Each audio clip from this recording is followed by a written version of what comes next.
বিএনপির অন্যতম শীর্ষ নেতা জনাব মির্জা আব্বাস, তাকে নিয়ে দীর্ঘদিন ধরে, বিশেষ করে জুলাই আগস্ট বিপ্লবের পর, একটি বিশেষ শ্রেণী আলাদা একটি ন্যারেটিভ তৈরি করার চেষ্টা করছে। স্পষ্টত যদি আপনি ধরেন, একটি মানুষকে জীবন্ত কবর দেওয়ার জন্য, একটি জীবন্ত মানুষকে পচিয়ে ফেলার জন্য, একটি সুস্থ এবং সবল মানুষের সারা শরীরে কুষ্ঠ ব্যাধি দ্বারা তাকে আক্রান্ত করার জন্য যে ধরনের প্রচার দরকার, প্রোপাগান্ডা দরকার, খুব ম্যাটিকুলাসলি সেই কাজগুলো এই ভদ্রলোকে করা হচ্ছে। এখানে আমরা যারা মজা নিচ্ছি, নাসিরউদ্দিন পাটোয়ারি মির্জা আব্বাসের ছেলের বয়সের চাইতে অনেক ছোট। সেই নাসিরউদ্দিন পাটোয়ারি উঠতে বসতে এবং তার সঙ্গী সাথী, তার লোকজন সহকারে তাকে যেভাবে অপমান করছেন, যেভাবে গালাগাল করছেন, এটা কোনো অবস্থাতেই ভদ্র সমাজে শোভনীয় নয়। কোনো রাষ্ট্রীয় কালচারে এটি ধারণ করা হয় না। যে দেশে বিচার ব্যবস্থা আছে, যে দেশে সভ্য সমাজের সামাজিকতা আছে, যে দেশে মানুষের বিবেক আছে, বোধ আছে, সেখানে একজন প্রবীণ রাজনীতিবিদকে প্রকাশ্যে উঠতে বসতে অহরহ এভাবে যেভাবে মির্জা আব্বাসকে পচানো হচ্ছে, এটা সমর্থনযোগ্য নয়। এটির সামাজিক প্রতিরোধ দরকার, এটির রাষ্ট্রীয় প্রতিরোধ নয়, রাষ্ট্রীয় বিচার দরকার। এবং এই ধরনের ঘটনা আমাদের সমাজে যেন পুনরায় না ঘটে, এই ব্যাপারে সকলের সচেতন হওয়া দরকার। ব্যক্তি মির্জা আব্বাসের বিরুদ্ধে অভিযোগ অনেকে থাকতে পারে, যা যা বলা হচ্ছে সেটা সত্য হতে পারে। তার জন্য আইন আছে, আদালত আছে, বিচার আছে, তথ্য আছে, প্রমাণ আছে। কেউ যদি চাঁদাবাজি করে, কেউ যদি ধর্ষণ করে, কেউ যদি অন্যায় করে, এমনকি আরও জঘন্য অপরাধ করে, প্রচলিত অর্থে আপনি কোনো অবস্থাতেই তার বিরুদ্ধে সামাজিক মত তৈরি করতে পারেন না। মাইক লাগিয়ে প্রকাশ্যে তার ব্যক্তিগত জীবন তছনছ করে দিতে পারেন না। যখন আপনি এই কাজ করেন, ইট মিনস রাষ্ট্রীয় বিচার নেই।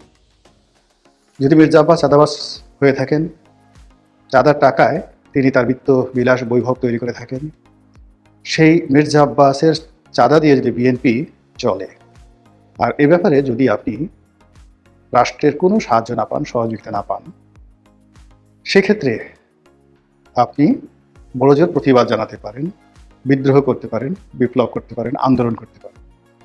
কিন্তু যেটিকে বলা হয় নুইসেন্স, যেটিকে বলা হয় ইপটিজিং, যেটিকে আপনি রীতিমতো একটা পুরুষের জন্য বলাৎকার, ধর্ষণ বলে আপনি আখ্যায়িত করতে পারেন, সেই কাজ করার অধিকার এই সমাজে কারোর নেই। মির্জা আব্বাসের বিরুদ্ধে যারা লেগেছেন, মির্জা আব্বাসের যারা প্রতিদ্বন্দ্বী, তারা হয়তো খুব মজা হচ্ছেন, মুচকে মুচকে হাসছেন যে ঢাকা শহরে দীর্ঘদিন আপনি আধিপত্য দেখিয়েছেন, দীর্ঘদিন আপনার ক্ষমতা ছিল, দাম্ভিকতা ছিল, এখন এই পরিস্থিতি আপনি বুঝেন কত ধানে কত চাল। কিন্তু এটা শেষ নয়। এক মির্জা আব্বাসের মাধ্যমে বিএনপিকে হেয় করা হচ্ছে, এক মির্জা আব্বাসের মাধ্যমে পুরো বিএনপি রাজনীতিকে ধ্বংস করা হচ্ছে। মির্জা আব্বাসকে পচিয়ে দেওয়ার মাধ্যমে তারেক জিয়াকে টার্গেট করা হচ্ছে, তারেক রহমান সাহেবের পরিবারকে টার্গেট করা হচ্ছে। যারা মির্জা আব্বাসকে চাঁদাবাজ বলে গালি দিচ্ছে, তাদেরই আরেকটি অংশ বা অপরপক্ষ। তারা কি তারেক রহমান সাহেবকে গালাগাল দেয়নি? তারা কি সালাউদ্দিন সাহেবকে গালাগাল দেয়নি? তারা কি তারেক রহমান সাহেবের পরিবার পরিজন নিয়ে বাজে কথা বলেননি? এ সমাজ এভাবে চলতে পারে না। বোঝার চেষ্টা করুন, গণপ্রজাতন্ত্রী বাংলাদেশ সরকার চালাচ্ছে বিএনপি। সেই বিএনপির একজন মন্ত্রী পদমর্যাদার ব্যক্তি, 50 বছরের অধিক সময় ধরে তিনি রাজনীতি নিয়ন্ত্রণ করেন ঢাকা শহরে। বহুবার মন্ত্রী হয়েছেন, এমপি হয়েছেন, মেয়র হয়েছেন। তার এই জীবন সাহায্যে এসে তাকে যেভাবে পচানো হচ্ছে, আমি মনে করি বিএনপির অনেক কিছু করণীয় আছে। বিএনপি যদি সেই কাজটি না করে, বিএনপি ক্ষমতায় থাকতে পারবে না। বিএনপি যদি এটির সুরাহা করতে না পারে, তারা তারেক জিয়াকে রক্ষা করতে পারবে না, তারা সালাউদ্দিন সাহেবকে রক্ষা করতে পারবে না, এমনকি মির্জা ফখরুল সাহেবকে রক্ষা করতে পারবে না। মির্জা আব্বাসের মতো মানুষকে দিয়ে শুরু। এই কয়দিন আগে আপনি চিন্তা করুন, তরুণ নেতা এরশাদ, তাকে নিয়ে মানুষ ঠাট্টা করত, নিমডা, সান্ডা, এই বিভিন্ন কথাবার্তা বলে। এখন সেটা কমেছে, কিন্তু মির্জা আব্বাসকে নিয়ে কোনো অবস্থাতে সেটা থামছে না। যদি এটা চলতে থাকে, এরপরে এরশাদকে ধরা হবে, এরপরে রবিউলকে ধরা হবে। ঢাকা শহরে যারা যারা বিএনপির, যাকে বলা হয় সাংগঠনিক শক্তিমত্তা, যাদের হাতে নিয়ন্ত্রিত, তাদের সবাইকে আস্তে আস্তে আস্তে আস্তে সামাজিকভাবে হেয় প্রতিপন্ন করে যখন সম্মিলিতভাবে বিএনপির উপর আক্রমণ চালানো হবে, তখন আর বিএনপির কিছু করার থাকবে না। সবচেয়ে বড় কথা হলো যে একজন মানুষ, প্রবীণ একজন মানুষ, তিনি এই সমাজে লাঞ্ছিত হচ্ছেন, আমরা সবাই মজা নিচ্ছি। এ যেন আদিমকাল, এ যেন আইএমএ জাহিলিয়াতের যুগ হয়ে গেছে। আরে বাবা, দরকার হলে মির্জা আব্বাসকে মেরে ফেল, তাকে জীবন্ত কবর দাও, তাকে পুড়িয়ে মারো, কিন্তু একজন জীবিত মানুষকে এভাবে লাঞ্ছিত করার কোনো অধিকার কোনো সমাজের কোনো ব্যক্তির নেই। অন্যদিকে এই যে মির্জা আব্বাসকে এত অপমান করা হচ্ছে, আমি অবাক হয়ে গেলাম যে বিএনপি একজন শীর্ষ নেতা আজ পর্যন্ত একটা হুমকি দেয়নি, আজ পর্যন্ত একটা ধমক দেয়নি, আজ পর্যন্ত কোনো ব্যবস্থা গ্রহণ করেনি। বিএনপি রাষ্ট্র ক্ষমতায় থাকার পর যদি এই অবস্থা হয়, তাহলে রাষ্ট্র ক্ষমতা চলে গেলে কি অবস্থা হবে? অথবা রাষ্ট্র ক্ষমতায় থাকতে যদি একজন এত বড় নেতাকে হয়, তাহলে অন্যান্য যারা মন্ত্রী আছেন, এমপি আছেন, তাদেরকে যদি এর সাথেও ন্যাক্কারজনক অপমান, ন্যাক্কারজনক ট্যাগ দিয়ে আজে বাজে কথাবার্তা বলে তাদেরকে যদি লাঞ্ছিত করা হয়, অপমানিত করা হয়, তাহলে কি হবে? বিষয়টি মির্জা আব্বাসের একার নয়, মির্জা আব্বাসের যারা বয়সী লোক আছেন তাদের সকলের, আপনার আমার সকলের। মির্জা আব্বাসের ক্ষেত্রে যে ঘটনাটা ঘটছে, সে ঘটনা আমার ক্ষেত্রে ঘটতে পারে, আপনার ক্ষেত্রে ঘটতে পারে। মির্জা আব্বাসের সঙ্গে আমার ব্যক্তিগত কোনো সম্পর্ক নেই, গত 2-4-5 বছর ওনার সঙ্গে আমার টেলিফোনে কখনো কথাবার্তা হয়নি, কিন্তু ওনার এই অবস্থা আমাকে ব্যথিত করছে, আমাকে অপমানিত করছে। এই জিনিসগুলো আমি কোনো অবস্থাতে মানতে পারি না। তিনি কী করে ঢাকা ব্যাংকের চেয়ারম্যান হলেন, কী করে ঢাকা ব্যাংকের ডিরেক্টর হলেন, তার পরিবার এত টাকা পয়সা কী করে মালিক হলো? প্রশ্ন যদি থাকে, যান দুর্নীতি দমন কমিশনে যান।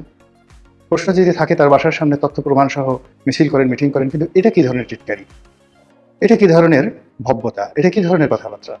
এই অবস্থা কোনো অবস্থাতেই সমর্থনযোগ্য নয়। তারেক রহমান সাহেব, মাননীয় প্রধানমন্ত্রী, স্বরাষ্ট্রমন্ত্রী যারা আছেন তারা, এবং বিএনপির যে সকল শীর্ষ নেতৃবৃন্দ রয়েছেন, যাদের আওয়াজ আছে, যাদের ভিশন আছে, যাদের মিশন আছে, সবাই একটু চুপ করে ভাবুন তো। আপনাদের কেউ কেউ হয়তো মির্জা আব্বাসের মৃত্যু কামনা করেন, আপনাদের কেউ কেউ হয়তো চান না যে মির্জা আব্বাস থাকুক, কিন্তু মির্জা আব্বাস তো is a part of BNP. বিএনপির দুঃসময় সে কি কিছু করেনি? তার জীবনের একটা বিরাট সময় বিএনপির জন্য কি সে শেষ করে দেয়নি? এই অবস্থাতে কেন তিনি লাঞ্ছিত হবেন? কেন তিনি একজন বিএনপির মধ্যে কোনো বন্ধু পাচ্ছেন না? কেবলমাত্র নয়ন নামে যুবদলের একটি ছেলে এই সময়টিতে তার পাশে দাঁড়িয়েছে।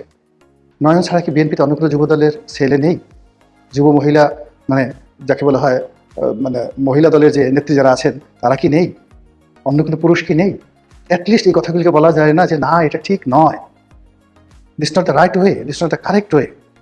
সমালোচনা করতে চান, বিদ্রোহ করতে চান, ঘৃণা জানাতে চান, নিন্দা জানাতে চান, দেয়ার ইজ এ কোড, এই বাংলাদেশে আছে।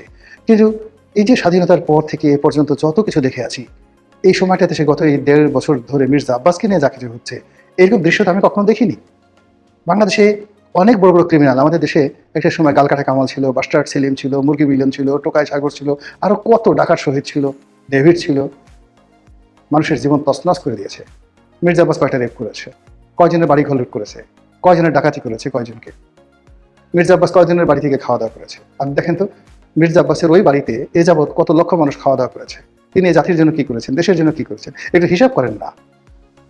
এই জিনিসগুলো না করে একটা নেতা তো এমনি এমনি তৈরি হয় না, বহু বছর লাগে, বহু সময় লাগে, কখনো কখনো শতাব্দী লেগে যায়। ওই শাহজাহানপুর এলাকা থেকে শুরু করে যে এলাকাতে একজন মির্জা আব্বাস তৈরি হয়েছে, কই গত 200 বছর তো মির্জা আব্বাসের কাউন্টার বা কন্টেম্পোরারি আরেকজনের নাম ওই অঞ্চলের মানুষ জানে না, আমরা তো কেউ ঢাকা শহরে এই নাম জানি না।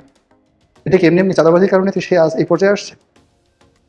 এই ঢাকা শহরে তো অনেক নেতা আসছে, কিন্তু মির্জা আব্বাসের টেম্পোরারি তো দ্বিতীয় কোনো নাম আমরা ঢাকা শহরে বলতে পারি না। এটা কেবলই চাঁদাবাজির জন্য, কেবলই বিএনপি রাজনীতির জন্য? তার কি কোনো ভালো কাজ নেই? সেই ভালো কাজগুলো অ্যাপ্রিসিয়েট করার মতো মানুষ যদি বিএনপিতে না থাকে, এই যে মির্জা আব্বাসের যে পতন, এই পতন থেকেই বিএনপির পতন শুরু হয়েছে।